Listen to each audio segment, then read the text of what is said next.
नमस्कार दोस्तों, स्वागत है आपका इस जमींदार क्लासेस में। आज की इस क्लास में हम पढ़ेंगे पॉलिटी का मिक्स विविध।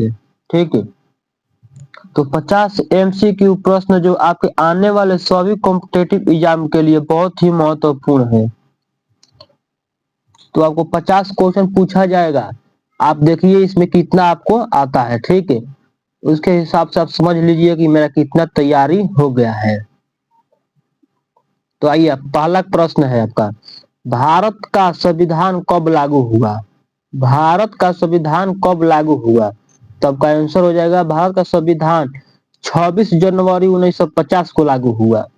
भारत का संविधान 26 जनवरी 1950 को लागू हुआ। ठीक है, भारतीय संविधान का संरक्षण किसे माना जाता है? भारतीय जो संविधान है उसका संरक्षण किसे माना जाता है? तो इसका आंसर हो जाएगा सर्वोच्च न्यायालय को। सर्वोच्च न्यायालय को। भारत में मौलिक अधिकार किस भाग में है? भारत का जो मौलिक अधिकार है वो किस भाग में है? तो आपका आंसर हो जाएगा भाग नंबर 3 में। भाग 3 में। ठीक है, राज्य के नीति निर्देशक तत्व किस भाग में है? राज्य का नीति निर्देशक तत्व किस भाग में है? तो इसका आंसर हो जाएगा भाग 4 में। भाग 4 में। मौलिक कर्तव्य किस भाग में है? मौलिक कर्तव्य किस भाग में है? तो आपका आंसर हो जाएगा मौलिक कर्तव्य भाग 4 के ए में है। 4 के ए में। भारतीय संविधान में मौलिक कर्तव्य किस संशोधन से जोड़े गए हैं?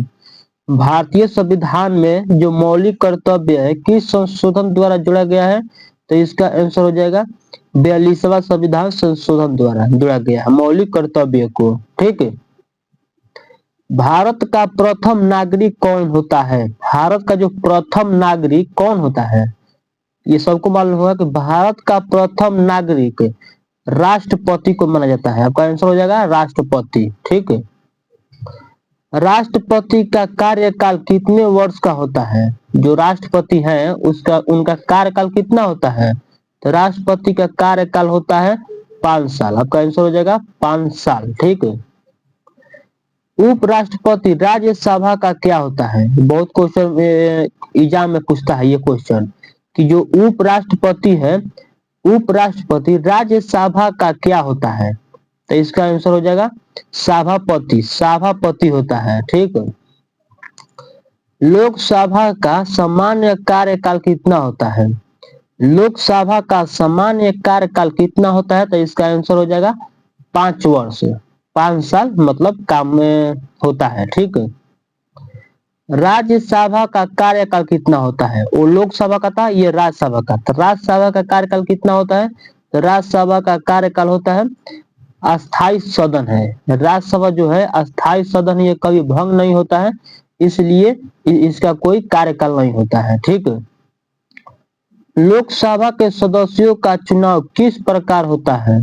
लोकसभा जो संसद का चुनाव है, लोकसभा, तो लोकसभा के सदस्यों का चुनाव कैसा हो, किस प्रकार होता है? तब का आंसर हो जाएगा प्रत्यक्ष होता है। प्रत्यक्ष।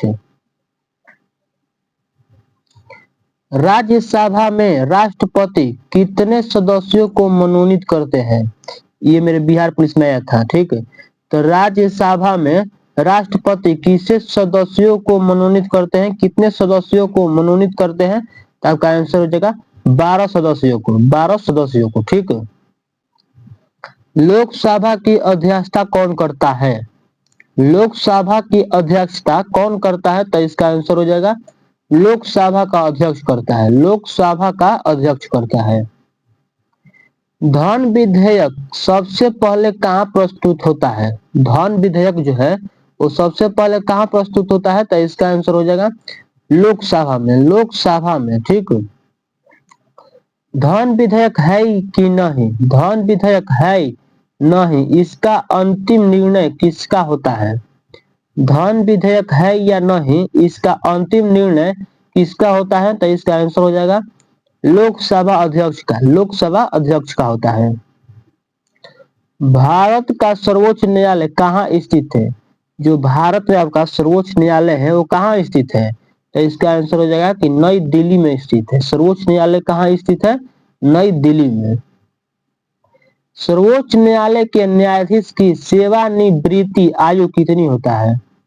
जो सर्वोच्च न्यायालय के न्यायाधीश हैं उनका सेवानिवृत्ति मतलब सेवा करने की आयु कितना साल है? तो इसका आंसर हो जाएगा 65 साल। 65 साल, ठीक, लोकसभा के। और उच्च न्यायालय के न्यायाधीश की सेवानिवृत्ति आयु कितनी है? अब ये पूछा है कि उच्च न्यायालय के सेवा करने की आयु कितनी है? तो इसका आंसर हो जाएगा 62 साल। 62 साल, ठीक है।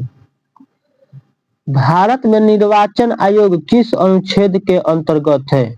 भारत का निर्वाचन आयोग जो है वो किस अनुच्छेद के अंतर्गत आता है? तो इसका आंसर हो जाएगा 324। निर्वाचन आता है 324 में, ठीक है। वित्त आयोग का गठन किस अनुच्छेद में है? वित्त आयोग का गठन किस अनुच्छेद में है? तो इसका आंसर हो जाएगा 280 में। 280 में। संघ लोक सेवा आयोग किस अनुच्छेद में है? संघ लोक सेवा आयोग किस अनुच्छेद में है? तो इसका आंसर हो जाएगा 315। 315, ठीक है। संविधान संशोधन की प्रक्रिया किस अनुच्छेद में है? संविधान में जो संशोधन होता है इसका प्रक्रिया किस अनुच्छेद में दिया गया है? तो इसका आंसर हो जाएगा 368 में। 368, सॉरी, 368 में, ठीक है। राष्ट्रीय आपातकाल किस अनुच्छेद में है? राष्ट्रीय आपातकाल किस अनुच्छेद में है? तो इसका आंसर हो जाएगा राष्ट्रीय आपातकाल हो जाएगा आपका 352 में। 352 में। राष्ट्रीय आपातकाल किस अनुच्छेद में है? तो 352 में। राष्ट्रपति शासन किस अनुच्छेद में है? राष्ट्रपति शासन किस अनुच्छेद में है? तो इसका आंसर हो जाएगा 356। 356 अनुच्छेद में है। वित्तीय आपातकाल किस अनुच्छेद में है? वित्तीय आपातकाल किस अनुच्छेद में है? तो इसका आंसर हो जाएगा 360 में। 360 अनुच्छेद में। भारत में पंचायती राज को संवैधानिक दर्जा किस संशोधन से मिला?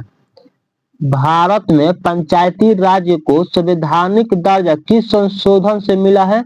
तो इसका आंसर हो जाएगा 73वां संविधान संशोधन से। 73वां संविधान संशोधन से मिला है, ठीक है।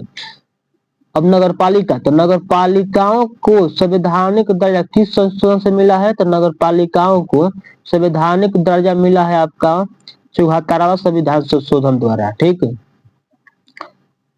मतदान की आयु 21 से 18 वर्ष की संशोधन में हुई। मतदान की आयु 21 से हटाकर 18 वर्ष किस संशोधन में कर दिया गया था? तो आपका आंसर हो जाएगा 61वां संविधान संशोधन द्वारा, ठीक है। भारत में एकल नागरिकता की व्यवस्था किस देश से प्रेरित है? भारत में जो एकल नागरिकता की व्यवस्था है वो किस देश से प्रेरित है? तो आपका आंसर हो जाएगा ब्रिटेन से। ब्रिटेन से। मौलिक अधिकारों की प्रेरणा किस देश से ली गई है? मौलिक अधिकार जो है आपका किस देश से लिया गया है? तो आपका आंसर हो जाएगा अमेरिका से। नीति निर्देशक तत्व किस देश से प्रेरित है? नीति निर्देशक तत्व जो है वो किस देश से प्रेरित है? तो आपका आंसर हो जाएगा आयरलैंड से। आयरलैंड से। ये सब मोस्ट इंपोर्टेंट क्वेश्चन है एग्जाम के लिए। समवर्ती सूची की प्रेरणा किस देश से ली गई है? समवर्ती सूची की प्रेरणा किस देश से ली गई है? तब का आंसर हो जाएगा समवर्ती सूची ऑस्ट्रेलिया से लिया गया है। ऑस्ट्रेलिया से लिया गया है, ठीक। भारत के संविधान की प्रस्तावना में समाजवादी शब्द किस संशोधन से जोड़ा गया है? भारत के संविधान की प्रस्तावना में समाजवादी शब्द जो है वो किस संशोधन से जुड़ा गया है? तब का आंसर हो जाएगा 42वां संविधान संशोधन से जुड़ा गया है। संविधान सभा के अस्थायी अध्यक्ष कौन थे? संविधान सभा जो था उसका अस्थायी अध्यक्ष कौन थे? तब का आंसर हो जाएगा राजेंद्र प्रसाद थे। राजेंद्र प्रसाद। संविधान की प्रारूप समिति के अध्यक्ष कौन थे? संविधान की प्रारूप समिति के अध्यक्ष कौन थे? तो आपका आंसर हो जाएगा भीमराव अंबेडकर थे। भीमराव अंबेडकर। प्रारूप समिति के अध्यक्ष कौन थे? तो भीमराव अंबेडकर। भारतीय संविधान को बनाने में कितना समय लगा? ठीक है, भारतीय संविधान को बनाने में कितना समय लगा था? तो आपका आंसर हो जाएगा 2 वर्ष 11 माह 18 दिन, मतलब 2 साल 11 महीना 18 दिन लगा था। संविधान सभा ने संविधान कब अपनाया? संविधान सभा ने संविधान कब अपनाया था? तो आपका आंसर हो जाएगा 26 नवंबर 1949 को। 26 नवंबर 1949 को अपनाया था और लागू हुआ था 26 जनवरी 1950 को। ठीक। संविधान सभा की पहली बैठक कब हुई? संविधान सभा की जो पहली बैठक हुई थी वो कब हुआ था? तो आपका आंसर हो जाएगा 9 दिसंबर 1946 को। 9 दिसंबर 1946 को। भारत का नियंत्रक एवं महालेखा परीक्षण किस अनुच्छेद में है? भारत का नियंत्रक महालेखा परीक्षण किस अनुच्छेद में? तो आपका आंसर हो जाएगा 148 में। 148 में। महान्यायवादी की नियुक्ति कौन करता है? महान्यायवादी की नियुक्ति कौन करता है? तो आपका आंसर हो जाएगा राष्ट्रपति करता है। महान्यायवादी की नियुक्ति राष्ट्रपति करता है। भारत का सर्वोच्च विधि अधिकारी कौन है?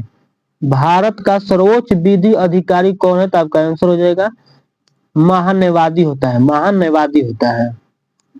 राज्यपाल की नियुक्ति कौन करता है? राज्यपाल की नियुक्ति कौन करता है? तो आपका आंसर हो जाएगा राज्यपाल की नियुक्ति राष्ट्रपति करता है। राष्ट्रपति करता है। हम पढ़ाएंगे वही जो क्वेश्चन में आएगा, जो क्वेश्चन में आएगा वो हम वही पढ़ाते हैं। ठीक है। राज्यपाल का सामान्य कार्यकाल कितना है? राज्यपाल का सामान्य कार्यकाल कितना होता है? तो आपका आंसर हो जाएगा 5 वर्ष का होता है। 5 वर्ष का होता है। राज्य का संवैधानिक प्रमुख कौन होता है? राज्य का संवैधानिक प्रमुख जो है वो कौन होता है? तो राज्य का संवैधानिक प्रमुख आपका होता है राज्यपाल। राज्यपाल। भारत में अवशिष्ट शक्तियां किसके पास है? भारत में अवशिष्ट शक्तियां किसके पास है? तो आपका आंसर हो जाएगा संघ के पास है। संघ के पास है। संविधान की 8वीं अनुसूची में किसकी भाषाएं हैं? कितनी भाषाएं हैं? संविधान की 8वीं अनुसूची में कितनी भाषाएं हैं? तो आपका आंसर हो जाएगा 22। शुरू में 14 भाषा था लेकिन अब 22 हो गया है। संविधान की 10वीं अनुसूची किससे संबंधित है? संविधान की 10वीं अनुसूची किससे संबंधित है? तो आपका आंसर हो जाएगा दल बदल विरोधी कानून से। दल बदल विरोधी कानून से। संविधान की 11वीं अनुसूची किससे संबंधित है? संविधान की 11वीं अनुसूची किससे संबंधित है? तो आपका आंसर हो जाएगा पंचायती से। पंचायत से। संविधान की 12वीं अनुसूची किससे संबंधित है? संविधान की 12वीं अनुसूची किससे संबंधित है? तो आपका आंसर हो जाएगा नगर पालिका से। नगर पालिका से। यही सबका एक क्वेश्चन समाप्त होता है।